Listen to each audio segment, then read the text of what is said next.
All right. We are in like Flint, baby. All right.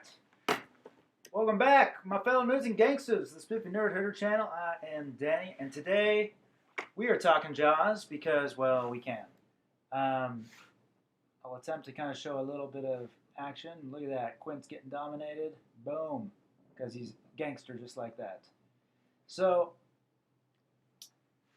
Jaws is by far the quintessential summer action film. It started the entire trend. This was one of Spielberg's biggest films when he directed when he was, I think, 27, 28 possibly. Uh, and he truly reimagined what it meant to go to the movies during summer. So it was released in the summer. It's a July 4th movie.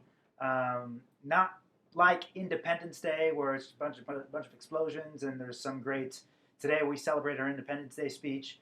But it is straight up a thriller horror film, and it had made people not even want to go to the bathroom because they were afraid of the water in the toilet.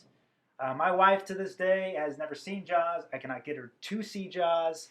But that gold taco, what's up? I was doing homework. I know I interrupted. I had to do it because I had to. And Dale, what's up? Good to have you. I want to do the stream at a different time today so we could maybe get a few more people. All right. That Gold Taco says Jaws is one of her favorite films. Dale, I assume you have heard, or not heard, I assume you have seen The Great Jaws. Let me know what you think. One of the things that caught me this time around watching it is that the inciting incident is the very first scene in this film. There's no setup. It just jumps right in to the conflict of the story. So the inciting incident is basically the event of your entire story that gets your story started. Most of the time, the inciting incident is maybe about 10 minutes in or something like that. But, whoa, Dale, you haven't seen it? My goodness, well, you got to see it. I think this movie came out in 1970. I want to say 73. I know I should probably look that up. But it was in the 70s, of course. It was prior to Star Wars. It was prior to 77. And, of course, it is about a 25-foot great white shark that is terrorizing a little island beach community of Amity Island.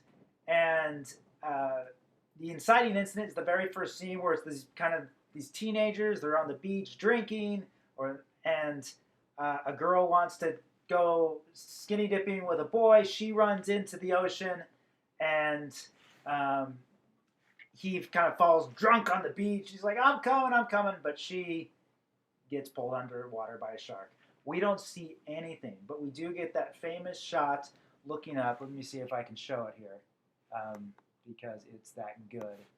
I don't want to get hit with copyright, but this shot right here, this famous shot looking up to Jaws, Jaws' POV.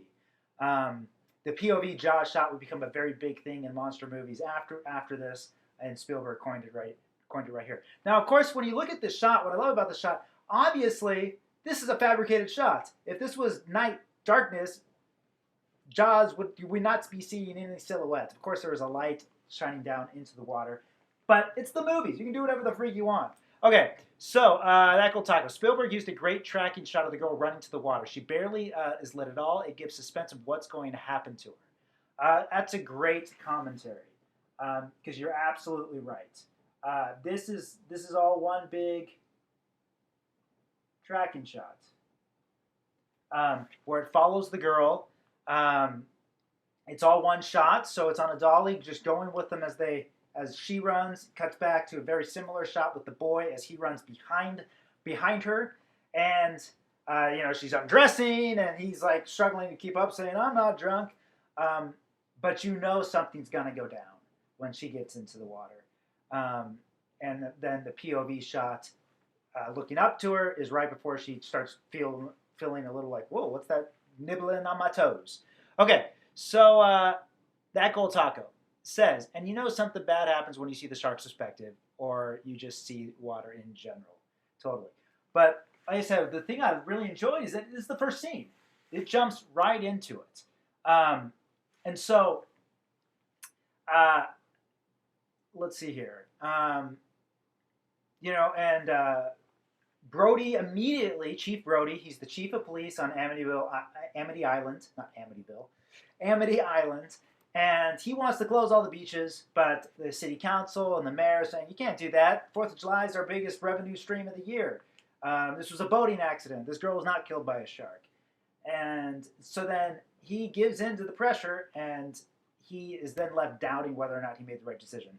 So one of the things I wanted to mention about Chief Brody that it's been years since I've seen Jaws, at least in its entirety. I've studied scenes multiple times over the course of the years, particularly in the last 6 years since I went to USC.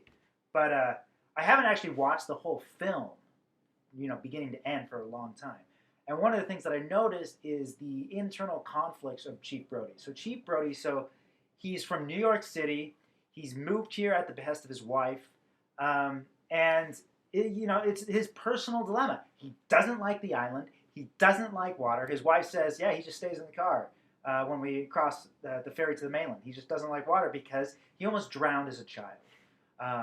And it's a throwaway line, too, because she's saying, yeah, he's scared of the water because, there's something that it's called, and he just looks at her, drowning.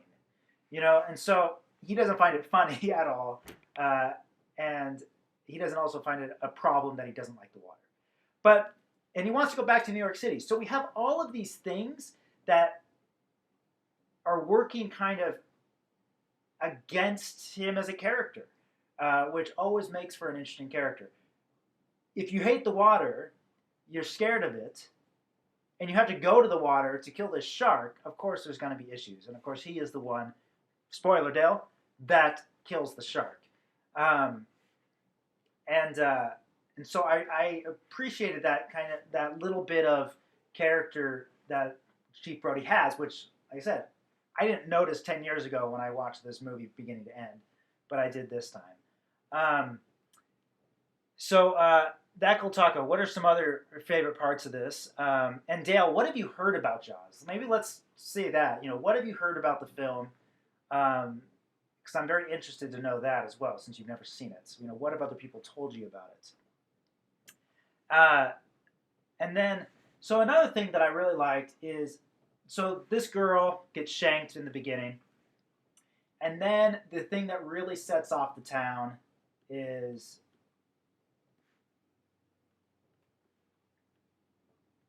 a boy gets killed. Oh, there's some blood.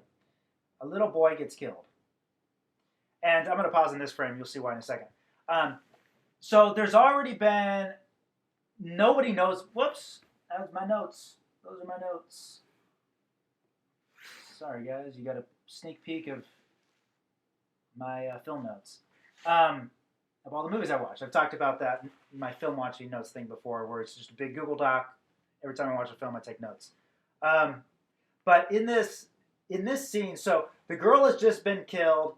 Only Chief Brody and basically the mayor and the few people on the city council know about it. And he's like, you got to let people swim. And so Chief Brody is chilling on the beach, sitting there, and he's like eagle eyes. He's like, boom, I'm looking in the water. I'm looking in the water. I'm looking for a shark.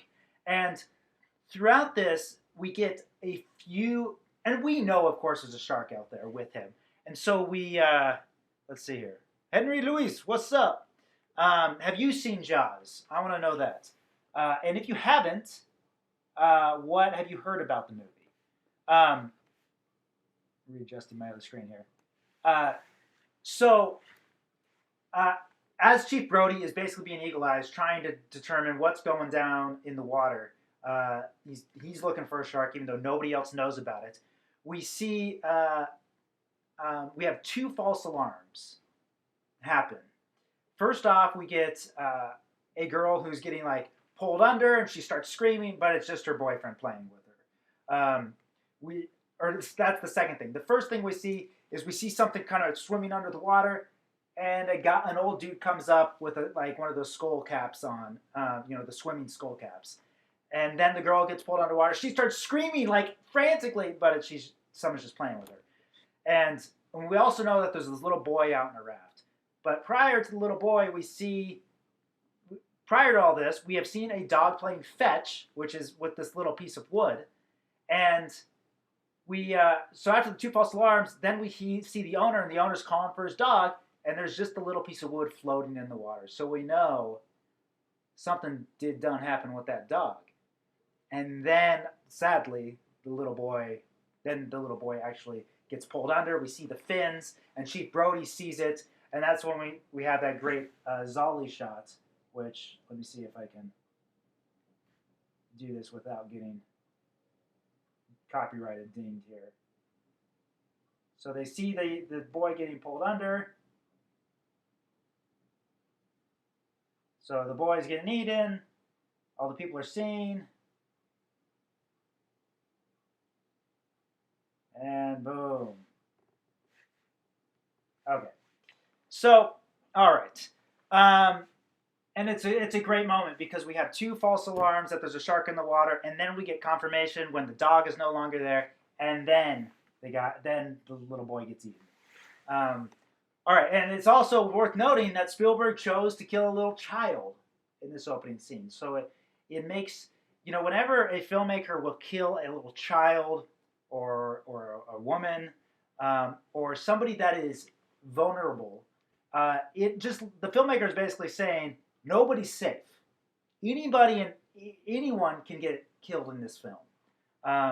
The other way to do that often is filmmakers will kill off a main actor in the very few minutes. So the first film we did in this virus lockdown movie watch list was Contagion. The very first character to die is Gwyneth Paltrow. She dies within like the first 6 minutes. And Soderbergh was just saying this virus doesn't discriminate. So Spielberg here is saying the Jaws does not discriminate. Okay, so Beckel Taco says my favorite part is when the boys have to swim to a rock and the shark is clearly present in the water. It's interesting because none of them realize that the shark is there. And then Henry Louis says, great film by an up-and-coming Steven Spielberg. When he was at the peak of becoming the famous director we know him. Yeah, so totally true. So by this point, Jaws is Spielberg's second film. So prior to this, he had directed a movie called Duel, which was a television film. If you haven't seen it, it is available on DVD, and it's fantastic. It is really quite good. The entire story is this guy driving, he's a salesman, and he's just driving, and this big rig truck starts messing with him, and he tries to survive. You think, okay, how can you make a story out of that? But it's legitimately just a good film.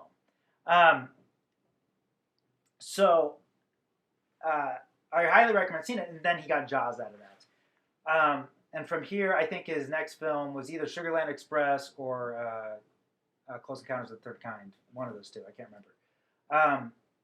But absolutely, up-and-coming director. If I could make a film like this, I would love it. All right. So Henry Louis, what's your favorite? Do you have a favorite scene in this film? So there are quite a few scenes that are really, really good. Of course, there's the Indianapolis scene. It's when they're in the middle of the ocean. It's this great still of Richard Dreyfuss looking like a doofus. But it's just, you understand why Quint. So Quint is the guy on the left. He's this roughneck guy who's a shark hunter. And you don't really understand why he is the way he is. But in this scene, we learn that he was on the USS Indianapolis, where only 316 of like the crew of 1,300 survived, of which like 900 of those crew members were eaten by sharks after the USS Indianapolis was torpedoed by a Japanese submarine in World War II. And so you know why this guy hates sharks. You know why he is as rough as he is. And it's just a good scene because they're comparing all these shark bites and stuff like that before it. And Brody's like, well, what's that on your arm, Quint? And we learn it was a tattoo that he had removed. And so you know, okay, if you remove a tattoo, usually it's because you really don't want to be reminded what was written there. And what was written there was USS Indianapolis. And then he proceeds to tell this horror story about all these, that he was in the water for like, I don't know, it was like 7 days or something like that, as all of the people around him were getting eaten by sharks. Okay, so Henry Louis says, have you heard this true murder mystery about the murdered woman known as the Lady in the Dunes being in this movie as an extra? I haven't. I haven't. Lady in the Dunes. I'll have to look that up. I haven't heard of that. That Gold Taco. Another factor of suspense is that they didn't show the shark until they had to go out and fight the shark. That's really fantastic that you bring that up because that's really one of the things that made this movie great. And it wasn't actually planned either. The reason they decided that during production was because Bruce the shark, the animatronic shark, didn't work. They couldn't get it to work right, and so Spielberg's like, well, let's just not show the shark, so it wasn't in the plans when they started shooting this. And on a side note, if you're really interested about the making of Jaws, there's a book by Carl Gottlieb who was involved in the film, and it's called The Jaws Log, and it's basically a diary of the making of Jaws. And it's fantastic. John Krasinski calls it basically his film school, and it really is good. So definitely check that out and read it. I wish I had my copy with me, but it's really good. But not seeing the shark was huge because the first time you really, really see a good, close up and clear shot of it is like Gold Taco said, when Quint, Brody, and Matt, they're already on the water. They committed themselves to go out and kill this shark. Either it's do or die, basically. And that's when they see the shark, and that's when we get the famous line of, you're going to need a bigger boat. Because they finally see this thing is a mother. All right. That Gold Taco says, I heard Jimothy. Did I say Jimothy? I don't know. But there's a lot to be said about the suspense of a movie. So this is something that films have now been copying for a very, very long time. The movie Signs copied this, basically. You don't see the aliens until the very end. Signs was an M. Night Shyamalan film. The film A Quiet Place, a recent monster film. You don't see the monsters really until towards the end. And so it's become a big thing. However, with it, you got to deliver on what the monster is and what it looks like. So the first film that I really know of that really did this was Creature of the Black Lagoon. It's an old black and white horror film, which is basically a comedy now. But the monster looked ridiculous because it was clearly a dude in a suit. According to me, it looks ridiculous. At the time, I don't know how people felt. But it didn't pay off, in my mind, as good as it could have. It's like, oh, I don't see the creature, and you want to see it, and then you see it, and you're like, really, that's it? Okay. All right. Oh, yes, John Krasinski, Jim Halpert, Jane, Jimothy. All right, I'll go with that. Okay, so would you believe I'm not a huge fan of The Office? I know, it's horrible, right? I'm just not I don't like that uncomfortable humor. So with Jaws, one of the other big things that Spielberg is constantly doing in Jaws is that he's constantly switching back and forth between the shark's kind of POV and the humans, and so you really feel like this shark is part of the film, whether that's underwater photography or if it's a pseudo POV where the camera's just kind of skimming across the water, like towards the boat or towards his prey or something like that. It really makes it feel that the shark is another character. And so I noticed that, and I appreciate that a lot more after watching this. And it kind of makes you feel that, when the shark's being hunted and shot at, you're like, oh, I kind of feel bad for this thing. All right, so Dale, let us know what you've heard about Jaws. Henry Louis says, Lady in the Dunes cold case that is still solved till this day. The place she was murdered was very close to where they filmed Jaws. She was spotted in the ferry scene as one of the extras. All right, so Lady in the Dunes, huh? I'm going to write that down on my little napkin right here. Lady in the Dunes, because I'll look into that. Sounds like a movie. Movie idea. Okay. That Gold Taco. Sometimes there are 3 points of view: the shark, the victim, and the witnesses. Yeah. So especially when we're on the beach. So we see the people on the beach looking like when the kid gets killed. We get all 3 points of view. And that goes a long way because you can, Spielberg, by doing that, by having three different points of view, that means he can cut to 3 different points of view, 3 different camera angles, 3 different settings, basically. And so he can parallel cut all these 3 different instances for the same moment, which increases suspense, increases the dramatic timing. Dramatic timing is kind of, or narrative timing, he can make a moment that takes place in 2 seconds in real life take place over the course of 10 seconds. Or vice versa, something that takes place in 10 seconds take place over 2 seconds by cutting throughout, 3 separate points of view. It's a really great filmmaking technique to be able to do something like that. Because if you only have one point of view trying to stretch something that's supposed to take place in 2 seconds to 10 seconds, it just gets cheesy, and we know, okay, you're clearly manipulating time in your edits, and it just doesn't work very well. Point of view is always really good. One of the things I also liked is that he was constantly putting things in the foreground of his shots, so which made it feel that there was always something, that it was always kind of a POV of something, of someone, usually the people, but it just made it feel like we were always feeling because we were seeing all of these instances through people's eyes, it made us even more scared because we were seeing it as the people. At least that's how I kind of felt. So one of the other points that I noticed just looking at it this time around is when they're on the boat, we get the setup of the oxygen tanks. So cover your ears if you don't want to hear a spoiler, but the way the Jaws dies is that Brody shoots an oxygen tank that's been put into his mouth by Brody, and boom, explosion. And as soon as we get on the boat, we get that set up where Brody pulls out the wrong knot, the tanks fall down, and the oceanographer, Richard Dreyfuss, yells at him like, "Those things are explosive, what are you doing?" In the characteristic Richard Dreyfuss way. And so we get that set up, so we don't have to, and it's one of the first things Spielberg sets up in this, basically this whole boat portion of the film, so we don't have to worry about it later. It's so we can be more focused on the shark. We only remember it when it gets shoved into his mouth later. Okay, so Dale says, I was young enough to not be able to watch it for so long that I never really got interested. Beyond being able, sort of scared to watch it, I never really liked horror movies. And see, Dale, that's the way my wife is. She's like, we're from Los Angeles. She likes to swim in the ocean. She's like, I don't want to be scared of going in the water, so why would I watch a movie that is famous for making people scared of going in the water?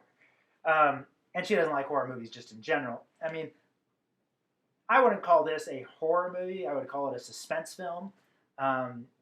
At least not in the modern day sense of what a horror movie is. But I do understand that because, I mean, I used to surf a lot when I was in high school. And eventually, honestly, I just got to the point where I'm like, I don't like knowing what's not beneath me, especially since California waters are not known for their cleanliness, so you can only see like 3 inches down. And then I kind of stopped surfing. I just wasn't digging it anymore. Okay, so that gold taco. I had a great point of view shot in one of my movies where a guy tripped over his shoelace and died. It's quite a way to die. I hope that was written on his tombstone, that he went the long way down by tripping on his long shoelace. And then the guy gets up and sees death and sprints. I think it's the favorite movie that I made. I want to see that, so send that to me. All right, Dale says, I've always been afraid of larger bodies of water. Anyways, so it would have just made things worse. Probably, Dale, probably. I respect that then. It's a very good film though. In the video I made about great character introductions, I talk about Quint's introduction, where they want to hire somebody to get rid of the shark. I'll just stay on this. This is Quint's home, which I'll talk about here in a second. But they're all arguing in the city council meeting, and we hear just nails on a chalkboard. And it's Quint getting everyone's attention. And on the chalkboard is a drawing of a shark. I assume he would have drawn it. And everyone just shuts up. He slowly, and that's key, slowly takes a bite of a cracker. Just looks at everyone and says, you know who I am? You know how I make a living? And then he just proceeds to say, I can catch this shark for you. You pay me a lot of money. I'll get it for you. But it's just a great introduction because him just saying, you know who I am, you know what I do for a living. He's not saying, my name's Quint. I hunt sharks for a living. But by saying, you know who I am, you know what I do for a living, the audience isn't stupid. He's at a meeting about getting this shark. He's scratching nails on a chalkboard over a picture of a shark. We know straight up who this guy is and what he does. We know what he's like. That he has the audacity to interrupt a big argument with nails on a chalkboard. I immediately love this character because of that introduction. And it takes a grand total of 15 seconds and like 10 words.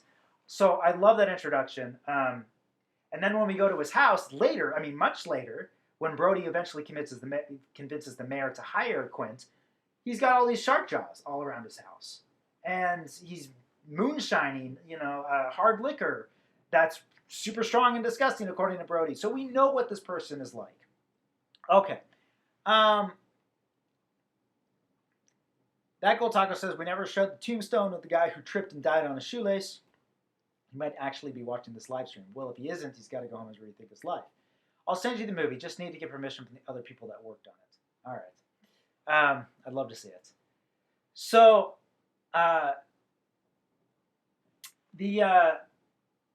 Jaws, another thing that makes Jaws memorable for me is that there's no CG.